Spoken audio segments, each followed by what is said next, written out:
Hi everyone, in front of me I've got HONOR X6A and let me share with you how to change video resolution on this device. So let's start with opening the camera app. Currently we are in the standard photo mode. We can switch to the video one if you want to, it does not really matter. But basically the options are kind of in the general section, so you don't have to do that. Let's enter the settings, which are in the right upper corner, and as you can see here we've got the video settings and the first option is connected with the resolution, so let's tap on it. And as you can see here we've got three different options and two different options with 16:9 ratio. One of them we've got currently applied. We can set also the ratio 21:9.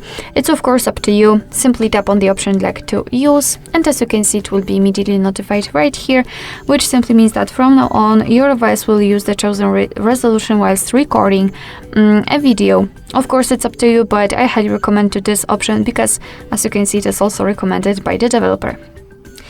Alright, so that will be all. Thank you so much for watching. I hope that this video was helpful, and if it was, please hit the subscribe button and leave the thumbs up.